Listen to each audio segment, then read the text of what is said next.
Good morning. Good morning. So I have lived right here on the Upper West Side for almost 11 years, along with my husband Neil and our two sons, Caden, who's 17, and Lincoln, who's 12, after a job relocation for Neil brought us here from our home state of Michigan.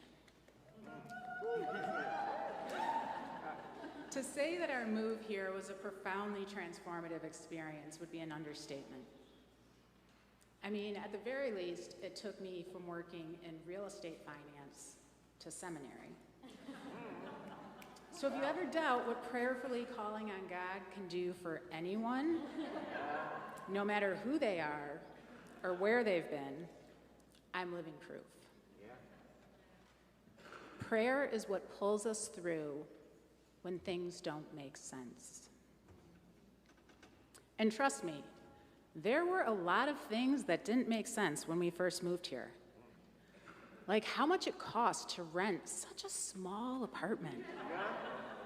And the frenzy around getting your kid into the right school, whether public or private, and even where to walk the dog. I'll never forget the day our doorman pulled me aside and told me, you know, you can just walk your dog around the corner and let it go on the curb. This was after several days of him watching me desperately race the dog with a 2- and 6-year-old in tow a few blocks away and into the dog park in Riverside Park. My mind was blown. So was the dog's. In the grand scheme of things, these were the easy things to figure out. What wasn't so easy to figure out were all the things I thought I knew about myself and the world around me. All the overt and covert messaging about who was in and who was out, who was good and who was bad, who was worthy and who was not, who was safe and who was dangerous, that I had absorbed over the course of my first 34 years was laid bare. Nothing made sense. My foundation was shook. And I was a really hot mess. I mean, I'll be honest, I was a bit of a hot mess before we came. It played a big part in why we decided to make the move in the first place. The idea that perhaps a change of scenery, a drastic uprooting would help me outrun the depression and anxiety that had been trailing me and overtaking me for the past several years. Because the thing is, I had everything I was supposed to want. The husband, the kids, the job, the title, the car, the house. And yet most mornings, the depression and anxiety that came in waves made exiting the bed and facing the new day a battle. However, I would come to find out that a drastic change of scenery isn't a quick fix. No. A drastic separating from an entire way of life, from a career, from an ever-present extended family, from every comfortable space, it's more like ripping the bandage off a festering wound and letting it get infected. Things get a lot worse before they get better. Before I came to New York, my anxiety was mostly about fear of myself. Fear of not being good enough, fear of not measuring up. When I moved to New York, it was amplified by fear of what was around me. The anxiety I had usually been able to shake off once I got up and got moving and got busy for the day was relentless here in the city. Full-blown panic attacks became a regular part of my life. And the worst part of it all was I thought I had to keep it all hidden. I was ashamed of telling people back home just how hard and isolating it was here, just how much I was drowning, because it would say something about me that I didn't think I could admit, that I was not okay, and I could not, in fact, do it on my own.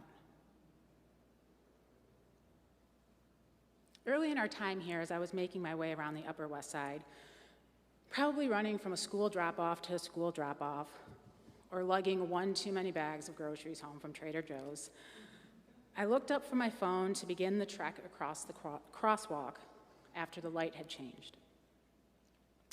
Stopped at the red traffic light nearly directly in front of me was a huge red dump truck with the name AA on the cab doors and "God answers prayers" emblazoned on the hood.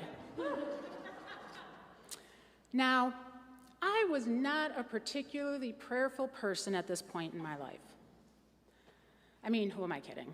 I was not really a prayerful person at all. Not because I didn't believe in God or something bigger than me, but because I only understood God as so beyond me that there wasn't really any point. What could I possibly pray that God didn't already know? What could I possibly pray that was worthy of God's time? I was pretty certain God had bigger fish to fry. But things weren't going that well for me, and I was probably standing on that curb staring at my phone in an attempt to ward off a panic attack. So maybe it was the desperation of the moment, or maybe it was the AA on the truck that made me pay attention. My name does have 2 A's in it after all. Or maybe it was that I couldn't recall seeing a dump truck in the city since we had moved here a few months earlier, and it reminded me of my home and my dad and my brother and the family construction business. Whatever it was, I was sure that truck was for me. Mostly out of a lack of better options, as many of my standby coping mechanisms had lost their effectiveness in the city, I decided, what the heck? And I started throwing up some prayers. I am not kidding you. For months, nearly every time I felt a moment of anxiety or panic or loneliness or frustration at the world creeping up on me while out and about, that truck would cross my path, and I would be reminded to pray. At some point, I took a picture of that truck, perhaps to prove to myself that it existed. The photo still sits on my desk today to remind me that when things don't make sense, there's always somewhere I can turn. Today's gospel is totally wacky. It definitely falls into the category of things that don't make sense. It begins with Jesus coming down with them to stand on a level place. This leaves me with questions. First of all, where was Jesus coming from? There's clearly a transition that happened here, a change in a scene that we don't have visibility to because of where our reading begins. So let's go back a few verses and see if we can find an answer. It turns out Jesus came down to that level plain from the mountain where he had spent the previous night praying to God in solitude. Knowing that, I wondered about the them he came down with. The them were his disciples, and more specifically, the 12 he had chosen as his apostles earlier that morning after his long night of prayer. Now, of course, having these answers led to even more questions. I wondered what led Jesus up that mountain and into a sleepless night of solitary prayer with God in the first place. What brought Jesus to his knees? What was it that was so confusing, so frustrating, so nonsensical that it led Jesus up that mountain? Turns out that just prior to that mountaintop visit, Jesus had been engaged in a bit of back and forth with the scribes and the Pharisees around what is lawful behavior on the Sabbath, after his disciples had plucked some grain to eat from a field on the Sabbath, and after Jesus himself restored a man's withered hand in the temple on the Sabbath. Jesus had caught the attention of the people responsible for upholding the law by openly flouting the law to ensure the health and wholeness of those around him.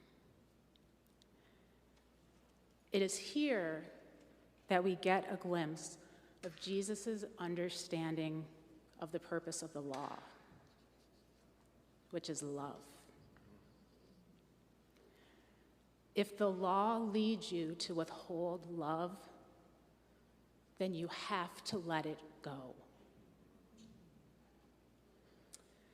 Now, this did not sit well with the scribes and the Pharisees. In Luke's words, they were filled with fury and discussed what they might do to Jesus. You see, the scribes and the Pharisees want to be exact.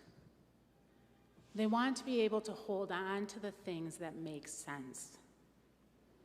And the law helped them make sense of the world.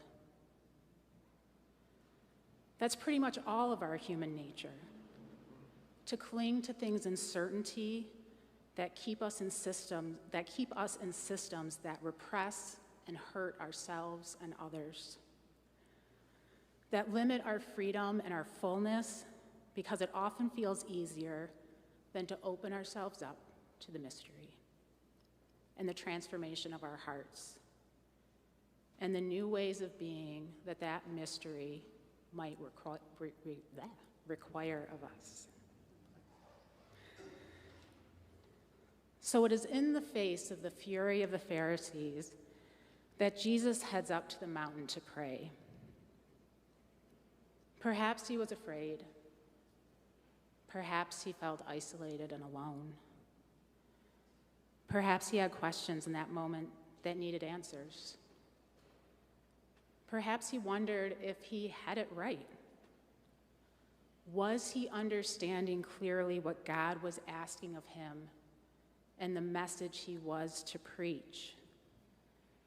After all, it went against what he had been taught, what he had been raised to do and believe as a practicing Jew. Whatever the questions and the wrestlings might have been on that mountain, Jesus was convicted and things made sense when the morning came.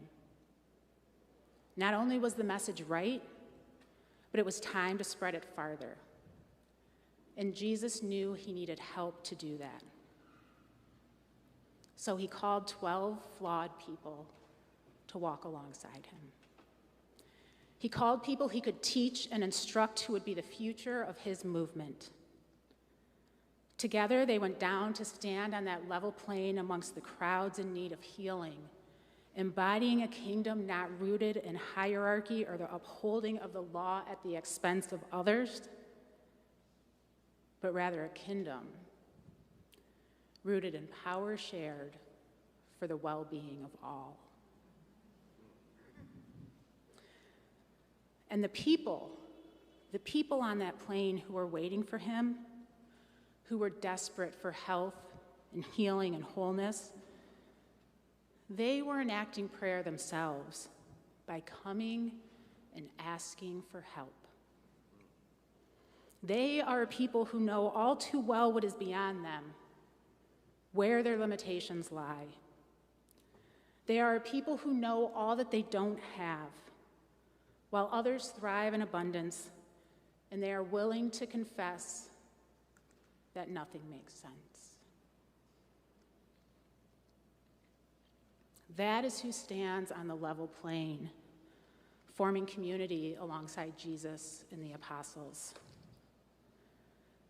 The people who aren't on the plane, who keep themselves outside of the Jesus community, are the people who think they have it all under control, or the people who think they know so much or have so much that they would have no need to come. When all the healing is complete and Jesus finally speaks, His words don't make much sense because they reflect his embodied subversion of the ways of the world. They reflect what was enacted on that plain when the sick and tired masses came to be healed and when he shared his power so they could be healed. Blessed are the poor and woe to the rich. Blessed are you when people hate you and exclude you and revile you, and woe to you when all speak well of you. His words don't make sense according to our human ordering of the world, a world of highs and lows and ins and outs, an order that pits us in a constant battle against the other because we fear scarcity. To keep ourselves in, we need to ensure that someone else is out. To keep ourselves high, we need to ensure that someone else is low. We wrestle with this passage and what it means for our lives because with hearts closed off by ways of the world, it is often impossible to see the way of Jesus, a way that promises abundance if we can recognize that there is no other outside the self. There is no wholeness for us outside the wholeness of God's community. So how do we begin to make sense of it all? How do we open ourselves up to the mystery of God, allowing ourselves to be reshaped and reformed, that we might become courageous enough to step into the wholeness of community and help transform the world we are living in from one of highs and lows and ins and outs to one where we are standing on that level plane together with Jesus. We find our way to that level plane via the mountaintop, through a life lived in and as prayer. Prayer with our hearts, prayer with our feet, and the calling on God for clarity and guidance and comfort and courage, and in the calling on friends for companionship and for help carrying the load. We become the body of Christ. We become one another's answered prayers, making sense of the great Christian mystery of a God who is at once transcendent and immanent.